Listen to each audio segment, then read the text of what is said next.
บ่าวพาฉันแล้วบ่น้องลาผู้สาวสองคนน้ำตาเคยเที่ยวเคยพากโยงเต่าเฉลียงเจ้าลืมก้อยกุ้งยิงปลาโยนบ่อนเคยนั่งเคียงไปลีอยู่ใสบ่ได้ยินเสียงน้ำตาต้นหินทินเมืองโพสายหลายเดือนหาเพื่อสะพาน้ำโขงลดหน่อยไอ้กะมานั่งคอยผู้สาวสำน้อย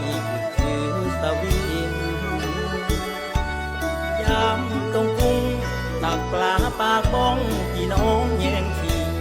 เจ้าอกตาอายเกินอายเสียจริงหรือเจ้าลืมทิ้ง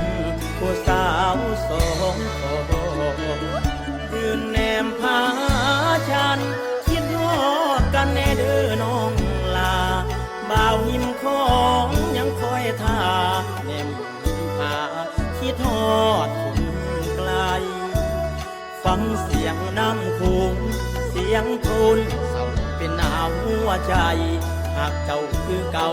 บ่เคยเปลี่ยนไปผู้สาวผู้ใสให้เจ้าคืนมาไอ้นั่งเศร้าโศกเบิ่ง3,000ลูกยามหน้ามัน